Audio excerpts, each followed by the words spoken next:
আর সেই মুসলমান হতে হবে ওই জান্নাতে যাওয়ার রাস্তাটাকে পরিষ্কার করে নিতে হবে, নইলে জান্নাতের গন্ধ পাওয়া যাবে? জোরে বলুন। মুসলমান দাবি করি, কামে আমরা না কাফের বলবো না, মুসলিয়া কি হইছে? এমন মসুর দিয়েছি যখন যেমন তখন তেমন। কি বলেন ঠিক কি না? গভীর মনোযোগ। আমি যে কথাগুলো বলছিলাম কিন্তু ভূমিকা নয়, এই কথাই আমার যতটুকু সময় আছে এর মধ্য দিয়েই আলোচনা সমাপ্ত হবে। সুলাইমান আলাইহিস সালাতু সালাম তিনি একজন আল্লাহর পয়গম্বর ছিলেন। শুধু পয়গম্বরের কি ছিলেন? শুধু পয়গম্বরই না, একজন বাদশা ছিলেন। কেমন বাদশা দেখেন, আমরা সেই মুসলমান না হলে, নবীদের আদর্শ আমাদের মধ্যে ধারণকৃত না হলে জান্নাতে যাওয়ার গন্ধ আমাদের শরীরে আসবে না। অতএব সমস্ত নবী আলাইহিস সালাতু সালাম আমার নবীকে স্মরণ করেছে, মহব্বত করেছে, ভালোবেসেছে। আমরা সে নবী থেকে আজকে দূরে। জোরে বলেন ঠিক কি? হাওয়ার গাড়ি হাওয়ায় চলে, তেলের গাড়ি তেলে চলে, এর বিনা তেলে চালান গাড়ি নবী সুলাইমান আমরা সেই মুসলমান, এর বিনা তেলে চালান গাড়ি নবী সুলাইমান আমরা সেই মুসলমান। জোরে জোরে বলেন মারহাবা। খুশি না বেজা? আরো জোরে বলুন। আমি আলোচনায় যাব না, কিছু কথা বলে, যেহেতু আমার পর মেহমান আছে, আমি ওনাকে মঞ্চটা অলঙ্কৃত করে দেওয়ার জন্য মঞ্চে এসেছি। কারণ মাগরিব থেকে 8টা পর্যন্ত একটা প্রোগ্রাম করে আমরা চলে আসলাম এখানে, আরো একটা প্রোগ্রাম, কিন্তু ওইটা কি হবে একমাত্র আল্লাহ জানে। আল্লাহ কবুল করে নেক, বলুন আমি। নবীকে ভালোবাসবেন, আল্লাহকে ভালোবাসা হয়ে যায়। কি বলেন ঠিক কি না? কারো উদ্দেশ্যে নয়, কারো মন গড়া কথাই নয়। আল্লাহ বলতেছেন, ওয়া মা আরসালনা মির রাসূলিন ইল্লা ইউতাআ বিইজনিল্লাহ। আল্লাহ নির্দেশ করলেন, আমি আল্লাহর নির্দেশে, আমি আল্লাহর হুকুমে তোমরা আমার রাসূলকে মানবা। চিৎকার মেরে বলুন আল্লাহু আকবার। সাহাবায়ে কেরাম রাদিয়াল্লাহু তাআলা আজমাইন আমার নবীর আদর্শটা, আল্লাহর কথাটাকে তারা ধারণকৃত করে জীবন যাপন করেছে। আল্লাহর নবী মসজিদে নববীর পাশে ওযু করবেন। মাওয়াহিবুল্লাহ দুনিয়া কিতাব থেকে বলতেছি, নবীজি ওযু করবেন। সাহাবী ছিলেন সেই দিন 27 জন। কয়জন? জোরে বলেন। নবীজি ওযু করবে, হযরত ওমর রাদিয়াল্লাহু তাআলা আনহু নবীজির ওযু মোবারকের পানি আনার জন্য ব্যস্ত, পানি আনতে গিয়েছে। সাইয়্যিদানা হযরত আবু বকর সিদ্দিক রাদিয়াল্লাহু তাআলা আনহু আমার নবীজির পা মোবারক থেকে মুজা মোবারক খুলে একটা জায়গায় রেখে দিলেন। রাখার পর হযরত ওমর রাদিয়াল্লাহু তাআলা আনহু পানি এনে আমার নবীজিকে ঢেলে দিচ্ছে। নবীজি ওযু করতেছেন। জোরে জোরে বলেন সুবহানাল্লাহ। আমার নবীজির দিকে একটা দৃষ্টিতে সাহাবায়ে কেরামরা গোল আকৃতি নিয়ে তাকায় আছে, নজর অন্যদিকে নাই। কারণ যে নবীরে দেখলে জীবনের গুনাহ মাফ হয়ে যায়, জান্নাত ওয়াজিব হয়ে যায়। চিৎকার মেরে বলেন আল্লাহু আকবার। আমার ভাইরা গভীর মনোযোগ। 27 জন সাহাবী আমার নবীরে দেখার জন্য পাগল। তাদের দৃষ্টি আমার নবীজি থেকে দূরে নয়, একটা দৃষ্টিতে নবীর দিকে তাকায় রয়েছে। পাহাড়ের উপরের মধ্যে একটা সিল পাখি তাকায় দেখতেছেন আমার নবীজির দিকে, নবীজির শরীর মোবারকের দিকে। যেই নবীকে না বানাইলে আমি সিল পাখি হইতাম না। জোরে জোরে বলেন মারহাবা। বিষাক্ত একটা সাপের বাচ্চা নবীকে দেখার জন্য নবীজি মেশকে আম্বারের চাইতে তার শরীর থেকে যে সুঘ্রাণ বের হতো, নবীজির ব্যবহৃত মুজা মোবারকের মধ্যে যা লুকাইবে। কারণ মানুষের মাছ দিয়ে যদি বিষাক্ত সাপ যায়, এটা কি বাইচা রাখবে? যে দেখবে সেই মারবে। সাপের ভয়, নবীকে দেখবো, দেখে হৃদয়টা শীতল করে নেব, মনটা ভরে দেখবো, মারহাবা বলে নবীজির ঘ্রাণ মোবারকটা নেব। পানি দিয়ে ওযু করতেছেন, পানিগুলো পশ্চিমের দিকে গড়ে যাচ্ছে। সাপের বাচ্চা ওই ধার পানির মাল দিয়ে নবীজির মুজা মোবারকে প্রবেশ করলেন। জোরে জোরে বলুন মারহাবা। একটা সাহাবীও দেখতে পেলেন, দেখলেন উপরের পাখি সিল চিন্তা করতেছে।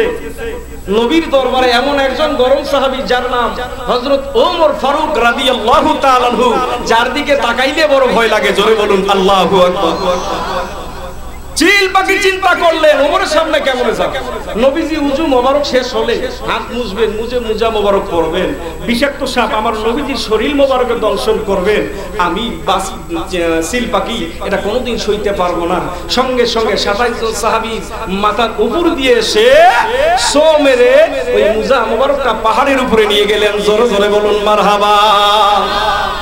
ওমর তরবারি বের করলেন, হায় হায় সর্বনাশ। নবীজি এখন ওযু শেষ করে তিনি কাপড় দিয়ে হাত মোবারক পা মোবারক মুছতেছেন। আমার নবীজি যখন মুজা চাবে আমরা কেমনে দিব? একটা মুজার বাজপাখি উপরে নিয়েছে, ওই বাজপাখি মুজাটা এমন করে এপিট ওপিটের মধ্যে আছড়াচ্ছে, মারতেছে, কারণ যাতে করে সাপের বাচ্চাটা দুনিয়ার জমিনে মারা যায় এই চিন্তা চেতনা তার মধ্যে। ওমর গরম, সাহাবায়ে কেরামরা গরম, পাখি দেখে ভয় পেল। আল্লাহ তাআলার দরবারে ডাক দিয়ে বলতেছে, আল্লাহ কেমনে করে আমি এই সমাধানটা করব? সঙ্গে সঙ্গে বাজপাখি আবার আমার নবীজির কদম মোবারকে এসে মুজা মোবারক জমা দিলেন, দিয়া নবীজি কদমের দিকে তাকায় রইলেন। জোরে জোরে বলেন মারহাবা। মনে বড় আশা ছিল যাব মদিনায়, আমার মনে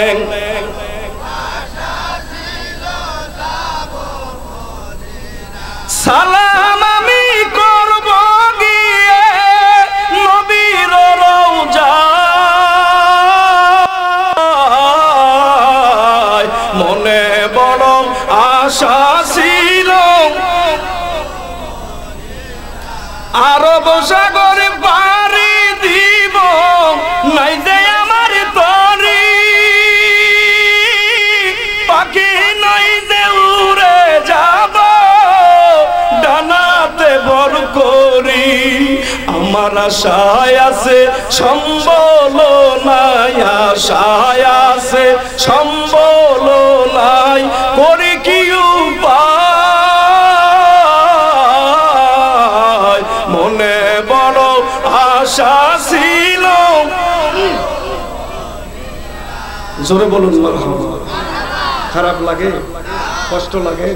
মিসকাতুল মাসাহাবি উলামায়ে কেরামদেরকেও বলতেছি, যারা এগুলোকে নিয়ে আজকে বিভ্রান্তকর করতেছে, যে যুবকেরা আমার কবিরাজ আশিক নূর ইসলাম ভাইয়ের সঙ্গে একত্রিত হয়ে আজকের এই ঈসা আলাইহিস সালাম মাহফিলের আয়োজন করছে, এরা চাইলে এখানে গান বাজনা করতে পারতো কি?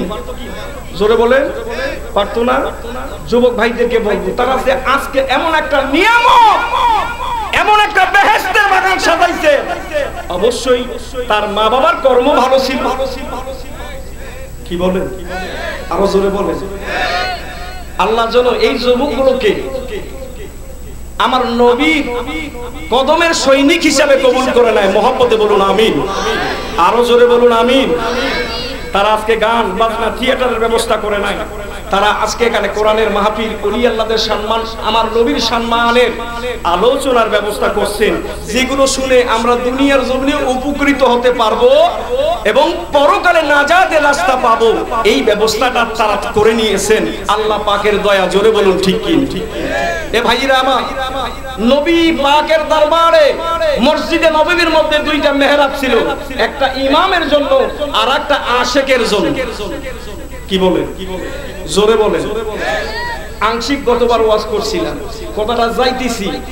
নবীজির দুই দহিত্র, একজনের নাম হাসান আর একজনের নাম হুসাইন রাদিয়াল্লাহু তাআলা আনহুমা মসজিদে নববীর মেহরাবের মধ্যে বসে বসে তেনারা নাতে রাসূল গাইতেন, হামদে বাড়ি তালা গাইতেন। নবীজি সাহাবাই কেরামদেরকে নিয়ে এগুলো উপলব্ধ করতেন। তেনারা এশকে পাগল হয়ে যাইতেন, জজবার হালতে থাকতেন। কি হয়ে যাইতো? এর মধ্যে তাদের অন্তরটাকে প্রস্ফুটিত হয়ে যাইতো। জোরে জোরে বলুন মারহাবা। আমার ভাইরা, এমন একটা দিন, এমন সময় হাসান এবং হুসাইন এই হামদে বাড়ি তাআলা নাতে রাসূল গাইতে গাইতে এক পর্যায়ে তেনারা দাঁড়ায়া গেলেন, আল্লাহর হাবিবও দাঁড়ায়া গেলেন, সাহাবায়ে কেরামরাও দাঁড়ায়া এই তালে তালে আল্লাহ আল্লাহ আল্লাহ বলে পাগল হয়েছেন। চিৎকার মেরে বলুন মারহাবা। আমার ভাইরা গভীর মনোযোগ। শেষ আরবে নবীজি ডাক দিলেন সাহাবায়ে কেরামদেরকে, ও আমার সাহাবায়ে কেরাম, আজকে এই অনুষ্ঠানের মধ্যে কোনো তাবারকের কোনো ব্যবস্থা নাই। আমি অন্য দিন করেছি, কিন্তু আজকে করতে পারলাম না। আমার মনে বড় বেদনা। তবে আমি নবীজি তোমাদের জন্য একটা বড় নিয়ামত তাবারক দিচ্ছি। আমার ঘরের রুমাল মোবারক যে জমিনে পড়েছে, মসজিদে নববীর মধ্যে পড়ে গিয়েছে, এই মেহরাব থেকে এই রুমালটা উঠায়া একটা নয় দুইটা না, একাধারে 300টা টুকরা করে দাও। জোরে জোরে বলুন মারহাবা। সাহাবায়ে কেরাম 300 টুকরা করলো, একটা একটা একটা করে দিল। 300 জন সাহাবায়ে কেরামের হাতে পৌঁছায় গেল। ওই দিন একজন নয়, দুইজন নয়, 300 জন সাহাবী ওই মজলিসের মধ্যে উপস্থিত ছিল। জোরে জোরে বলুন সুবহানাল্লাহ। কতজন মানুষ? আরো জোরে বলুন। এরা বলে নবী জানে কেমনে? আল্লাহ জানান বিদায় জান। কি বলেন?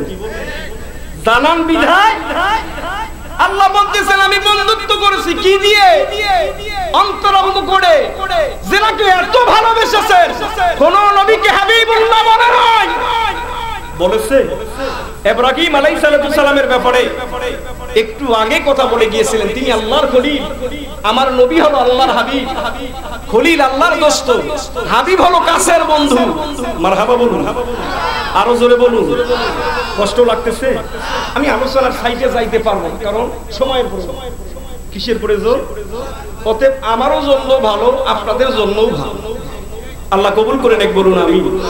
কষ্ট পাওয়া কিংবা কারো সমালোচনা, গাল মন্দ, এটা নবী পাকের দরবারের আদব নয়। নবীজি বলতেছেন আল আদাবু খায়রুম মিনাল যাহাবি ওয়াল ফিদ্দা। আদব যার আছে তার ঈমান আছে। বেয়াদব আল্লাহর রহমত থেকে বঞ্চিত। বেয়াদব কি আল্লাহর রহমতের মধ্যে আছে? জোরে বলুন, জোরে বলুন। নবীর দরবারে বেয়াদব ছিল না? অনেক ছিল। এরা মুনাফিক। এরা কি? এরা আব্দুল্লাহ ইবনে উবাইর দলের অনুসারী। আবু জেহেলের ব্লাড কালেকশন তাদের মধ্যে আছে, যার কারণে নবীর দরবারের মধ্যেও তারা ফাঁকে ফাঁকে তিরস্কার করত, নিন্দিত বোধ করত। যার কারণে দেখেন আজকের সমাজ, আমাদের দেশের যে বেহাল দশা, একটা মূলেই কারণ আমি মনে করি আমাদের আলেমদের মধ্যে সমগতার দোষ রয়েছে।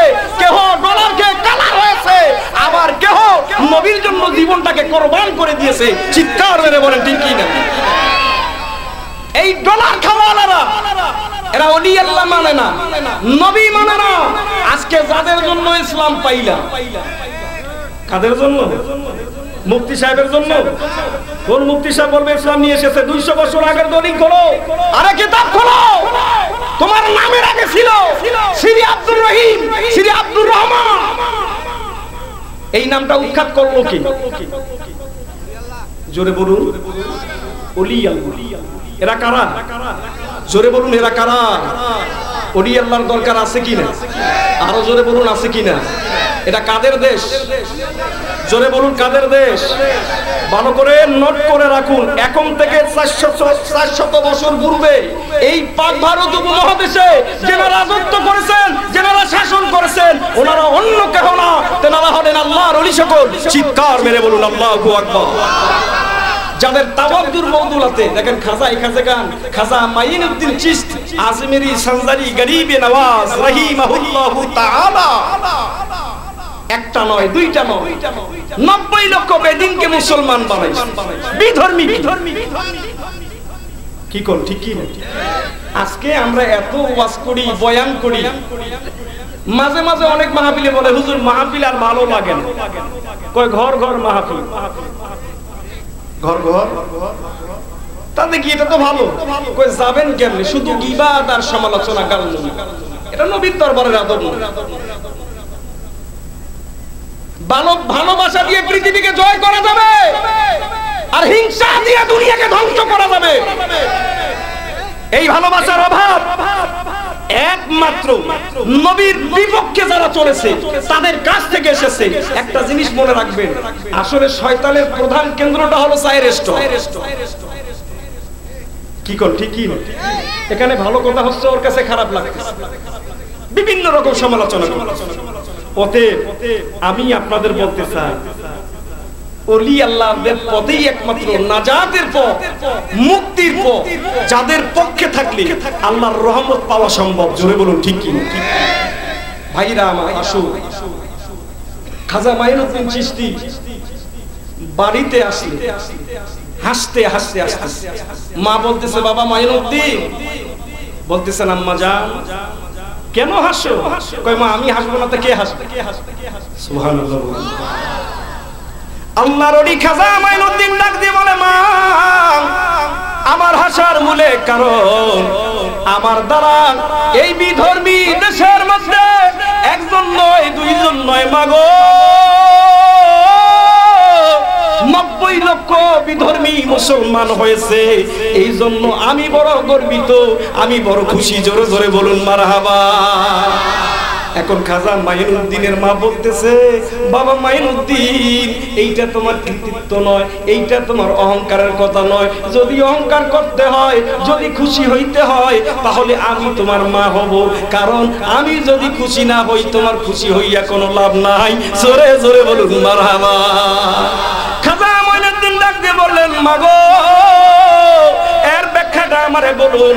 মা বলতেছেন বাবা আমি তোমারে যখন গর্ভে ধারণ করছি, বাবা মায়েরা এই গর্ভের মধ্যে যখন বাচ্চা গর্ভ ধারণ করে তারা বিশ্রাম করে রাত্রিবেলা আরাম করে, আমি তোমার মা 10 মাস 10 দিন পর্যন্ত আমি একটা দিন রাত্রিবেলায় বিছানায় গা দেই নাই। আমি আল্লাহ তাআলার ইবাদত বন্দেগীতে মশগুল ছিলাম। আমি আল্লাহ তাআলার দরবারে দোয়া করেছি, আল্লাহ তুমি আমার সন্তানকে একজন বড় মাপের ওলি আল্লাহ বানায় দিও। জোরে জোরে বলুন মারহাবা। কি মাপে? বড় মাপে। এজন্য দেখেন তেনাদের অবদানটা কি, তেনারাই তো শাসন করেছেন, তেনাদের এত বড় পাওয়ার। এজন্য একটা কথা ভালো করে শুনে যান, আল্লাহর হলো কুদরত। আল্লাহর কি? জোরে বলুন আল্লাহর কি? কুদরত। নবীর হলো মুজিজা।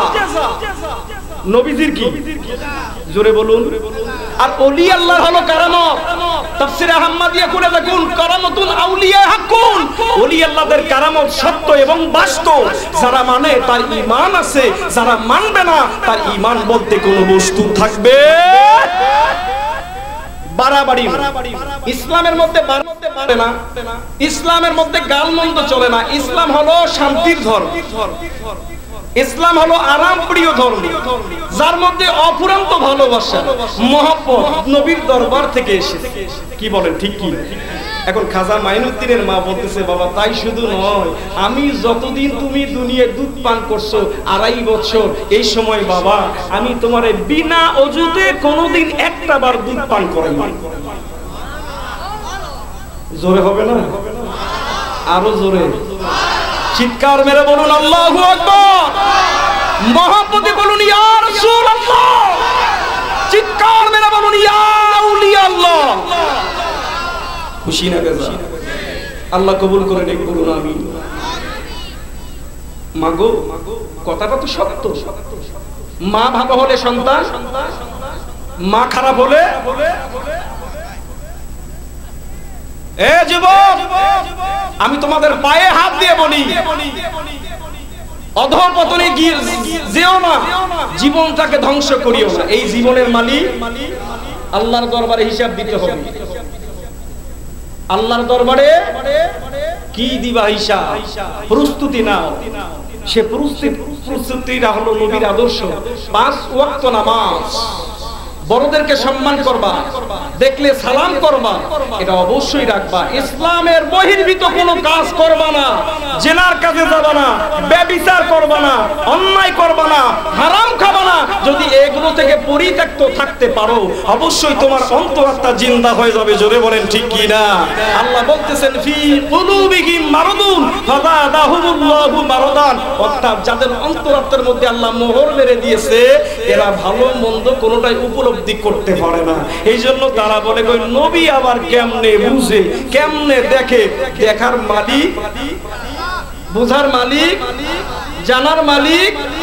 এখানে তোমার আমার করার কি আছে? মামলা করবা কার কাছে? আরে মামলা হলে তোমার ব্যাপারে হবে। নবী যার পক্ষে আল্লাহ, নবী যার বিপক্ষে আল্লাহ তার বিপক্ষে। নবীজি যদি সুপারিশ করে তাহলে জান্নাতে যাইতে পারবা, নবীজি যদি সুপারিশ না করে আল্লাহর কসম ওয়াল্লাহি কোনদিন জান্নাতে যাইতে পারবা। সে নবীর প্রয়োজন নাই, উপায় নাই রে, উপায় নাই রে, উপায় নাই আমার দয়াল নবীর কদম বিনে, উপায় নাই। বলুন মারহাবা। নবীর কদম ছাড়া কোনো উপায় নাই। আল্লাহু আকবার। আসুন, সাহাবায়ে কেরামরা কেউই বুঝতে পারলেন না। এখন ওই বাস পাখি আল্লাহর দরবারে বলতেছে, আল্লাহ আমি তো মানুষের সঙ্গে কথা বলতে পারি না, তবে নবীজির কিছু কথা বলার জন্য আমার জবানটাকে খুলে দাও। চিৎকার করে বলেন আলহামদুলিল্লাহ। যে ওমরের কাছে কথা বলবে, বিশাল বড় বয় সিল পাখি চিন্তা করতেছে যে এই রাস্তা দিয়ে ওমর যাইতো, আধা ঘন্টা পর্যন্ত ওই রাস্তা দিয়ে শয়তান যাইতো। কতক্ষণ? আল্লাহু আকবার বলবেন না? আরো জোরে বলুন। আমরা সেই মুসলমান। আহা, চিল পাখি আওয়াজ করে বলতেছেন, ইয়া রাসূলুল্লাহ আপনি আমারে সর্বপ্রথম বেয়াদবি maaf করুন। নবীজি বলতেছে, চিল পাখি কথা বলতেছো, আল্লাহ আপনার খাতিরে জবান দিয়েছে। ইয়া রাসূলুল্লাহ, ইয়া হাবিবাল্লাহ, দয়াল নবী গো, এই মুজা মোবারক নেওয়ার কারণ হলো এই মুজা মোবারকের মধ্যে ছোট একটা বিষাক্ত সাপের বাচ্চা প্রবেশ করেছে। আপনি যদি পায়ের মধ্যে লাগাইতেন গো নবীজি, লাগার সঙ্গে সঙ্গে ওই সাপ আপনার দংশন করত। আমি চিল পাখি, আমি বড় গুনাহগার হয়ে যাইতাম। আমি আমার জীবনটাকে কেমনে বুঝাইতাম, বোঝার মতো কোনো ভাষা ছিল না। আমার নবী বলতেছেন তোমার বাকি কথাগুলো বলো। আমার নবীজি মুস্কি মুস্কি হাসতেছে। ওমর গরম, আবু বকর গরম, সমস্ত সাহাবায়ে কেরাম সকল গরম।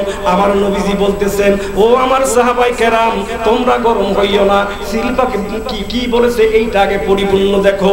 এখন নবীজি ওমরকে আদেশ করলেন, ওমর মুজা নাও, মুজার পিছনটা উপরে নাও, মুখটা জমিনের দিকে করো। এখন করার সঙ্গে সঙ্গে মুজা থেকে একটা ছোট সাপের বাচ্চা আধা মরা অবস্থায় জমিনে পড়ে গেল। জোরে জোরে বলেন মারহাবা। তোমরা প্রেম করিয়া বইল না জীবনে রাইখো মনে, প্রেম করিয়া বইল না জীবনে, প্রেম করিয়া বইল না জীবনে রাইখো মনে, প্রেম করিয়া। প্রেম করেছেন হযরত বেলাল, নবীর প্রেমে দিত যে আযান, ও সে আযানেতে মিলত নবীর সনে রাইখো মনে, প্রেম করিয়া বইল না জীবনে, প্রেম করিয়া বইল না জীবনে রাইখো মনে, প্রেম করিয়া। সকলে বলুন আলহামদুলিল্লাহ। যখন সাপের বাচ্চা দেখলেন সাহাবায়ে কেরামরা কেঁদে কেঁদে হয় না, সাপেরও জবান খুলে দিল। আল্লাহ বলতেছে, হুজুর আপনিও আমারে মাফ করেন। আমার আশা ছিল আপনাকে পরিপূর্ণভাবে দেখবো। কেমনে দেখবো? 27 জন সাহাবী আপনাকে ঘেরাও করে আছে। যাওয়ার কোনো রাস্তা দেখতেছি না, দেখার মতো কোনো স্কোপ পাচ্ছি না নবীজি গো, তাই আপনার মুজা মোবারকে প্রবেশ করেছি, আপনি দয়া করে আল্লাহর ওয়াস্তে আমারে মাফ করে দেন, আর সাহাবায়ে কেরামদেরকে আমাকে মারার জন্য আপনি নিষেধ করেন, নইলে আমার জীবনটা তাদের হাতে শেষ হয়ে যাবে। নবীজি বলতেছেন সাহাবীরা রে, যে আমারে ভালোবেসে আমাকে দেখার জন্য পাগল হয়, তার উপর তোমরা কখনো অত্যাচার অন্যায় করতে পারো না। জোরে জোরে বলুন সুবহানাল্লাহ। ভাইরা আমার গভীর মনোযোগ, নবীজি ডাক দিলেন, এ সিল পাখি শোনো, আজকে আমার দরবার থেকে তোমারে ফেরত দিব না, তবে একটা কথা শুনে যাও, আমি নবীজি বলতেছি, আমার কথাটা হলো হাসরের ময়দানে যেই দিন আল্লাহ তাআলা বিচার বসাবেন, ওই দিন মহা ভয়ানক বিপদের দিন, বিপদের সময় যখন আমি আমার স্থানে বসবো, কঠিন হায়াতের দিনে আমি রাহমাতুল লিল আলামিন তোমার ওই দুইটা পাখা দ্বারা ওই দিন আমি রাহমাতুল লিল আলামিন বাতাস নেব, তুমি বাতাস করবা আর আমার শরীরটা জুড়ায়া যাবে, এমন কি আমার আশিক উম্মত যারা, আমি নবীর প্রেমের পাগল যারা, ওই উম্মতদেরকে তোমার পাখার বাতাস দ্বারা আমি ওই দিন তাদের বাতাস খাওয়ায়া শরীর শীতল করে দিব। জোরে জোরে বলুন মারহাবা। এই জন্য নবী মানতে হবে আল্লাহর হুকুমে। আল্লাহ বলতেছেন, আমি আল্লাহ নির্দেশ করলাম, আমি আল্লাহর হুকুমে তোমরা নবী মানবা, যদি মানতে পারো তাহলে আমার আল্লাহ তাআলার হুকুম মানা হবে, আর যদি না মানতে পারো তাহলে আমার আল্লাহকে মানা হবে না। জোরে বলেন ঠিক কি না? অতএব আমি যে কথাগুলো আপনাদের মাঝে উপস্থাপন করেছি, আমার সময় এই পর্যন্তই শেষে হয়ে গেছে ইনশাআল্লাহ। তবে আমি আপনাদের বলতে চাই, যতটুকু সময় জীবন আল্লাহ দিয়েছে সুন্নিয়াতের জন্য, নবীর পক্ষে দ্বীনের জন্য যদি খেদমতে লাগাইতে পারেন, 5 ওয়াক্ত নামাজ পড়তে পারেন, তাহলে অবশ্যই আপনার আদর্শ দেখে ইহুদি নাসারা বেদিনরা ধর্মের মধ্যে দীক্ষিত হবে। জোরে বলেন ঠিক কি না? এটা ছিল নবীজির খুব উকিল আযীম, এই আদর্শটা আমাদের ধারণকৃত করতে হবে, তাহলে আমরা নবীর পক্ষে আল্লাহর পক্ষে থাকতে পারবো। আমি যদি মুখে এক কথা বলি আর আন্তরিকভাবে আর বাইরে যায়া ক্ষতি করি, তাহলে অবশ্যই নবীর আদর্শ আমার মধ্যে থাকবে না। তাহলে নবীর আদর্শ না থাকলে মনে রাখতে হবে, আল্লাহর জান্নাতেও যাওয়া, নামাজ মুমিনের জন্য। মেরাজ নগরীর আলোচনা হুজুর করছিলেন, মেরাজ থেকে আল্লাহর উপহার উম্মতে মুহাম্মাদীর জন্য, অর্থাৎ কেটে দিয়ে 5 ওয়াক্ত নামাজ। কয় ওয়াক্ত? জোরে বলুন, কয় ওয়াক্ত? 5 ওয়াক্ত নামাজ উম্মতে মুহাম্মাদীর জন্য, নবীর উম্মতের জন্য আল্লাহ উপহার দিয়েছেন। নবী আল্লাহকে দেখেছে, উম্মতে মুহাম্মাদীকে কি উপহার দিবে আল্লাহ? নবীজি উম্মতের জন্য পাগল, যার কারণে এই নামাজ আমাদের জন্য নবীজি উপহার স্বরূপ নিয়ে এসেছেন। আমরা অবশ্যই সুন্নি যারা আছি, 5 ওয়াক্ত নামাজের 1 ওয়াক্ত যেন কাজা না করি। এটা কাজা করা যাবে। সর্বপ্রথম নামাজের হিসাব অতএব ভালো করে বুঝে চলাফেরা করবে। নামাজ ছেড়ে কোনো তরিকা হয় না, নবীর আদর্শ হয় না। কারণ নবীজি নামাজ পড়েছেন, সাহাবায়ে কেরামগণ পড়েছেন, আউলিয়ায়ে কেরামগণ পড়েছেন। আমাদেরও আমরা রাজি আছি তো? হাতটা উঠায় দেখেন কে কে রাজি আছেন। নারে তাকবীর, নারে রিসালাত।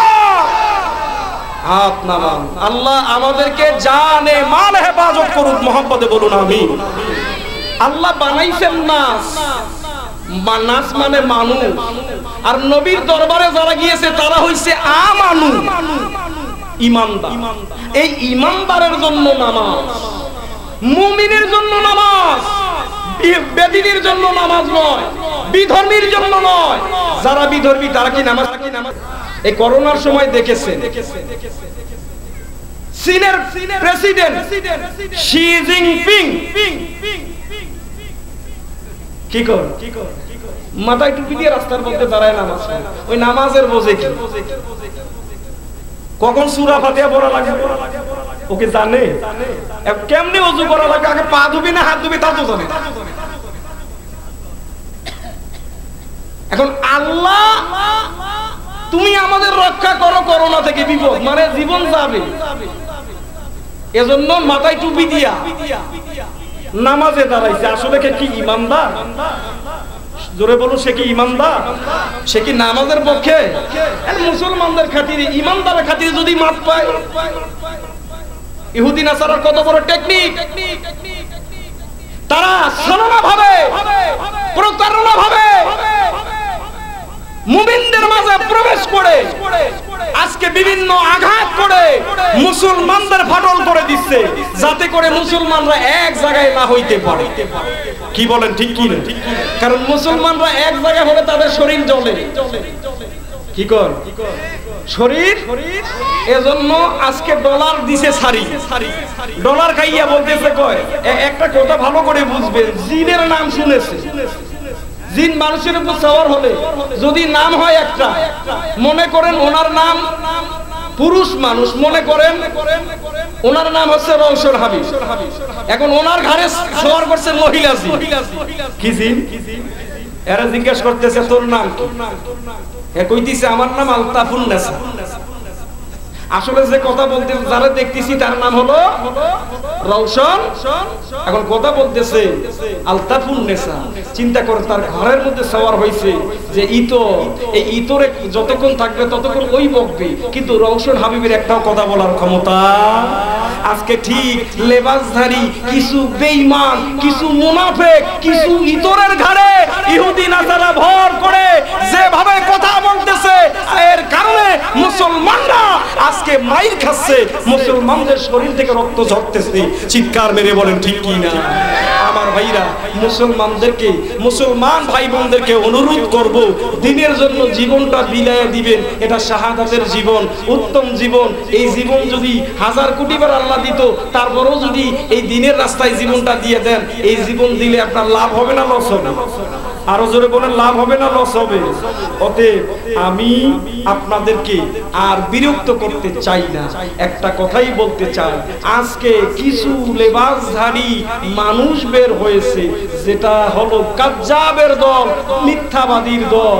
আব্দুল্লাহ ইবনে উবাই ইমামুল মুরসালিন নবী মুহাম্মদুর রাসূলুল্লাহ সাল্লাল্লাহু আলাইহি ওয়াসাল্লামের পিছে 13 বছর জামাতের সহিত নামাজ আদায় করেছে, কিন্তু নবীর বাইরে গেলেই নবীর ব্যাপারে সমালোচনা করত, ইসলামকে নিয়ে গালমন্দ করত। তারা ইসলামের ক্ষতি করার জন্য উঠে পড়ে লাগতো। ঠিক এক গ্রুপ বের হয়েছে মাজার ভাঙতে। কি কর? এই মাজার ওয়ালার খাতিরে আল্লাহ রহমত দিচ্ছে। এই পাক ভারত উপমহাদেশ, ভারত, পাকিস্তান, বাংলাদেশ, এটাকে বলা হয় পাক ভারত উপমহাদেশ। এ দেশে কোন নবী রাসূল এসে ইসলামের দাওয়াত দেননি। যারা দিয়েছেন তেনারা হলেন আল্লাহর ওলি। সকল আল্লাহর ওলিদেরকে আল্লাহ আমাদেরকে ভালোবাসার তৌফিক দান করে দেখ। আল্লাহ মুহাব্বতে জোরে বলুন আমিন। ওয়া আখির দাওয়ানা আনিল হামদুলিল্লাহি রাব্বিল আলামিন। আসসালামু আলাইকুম ওয়া রাহমাতুল্লাহ।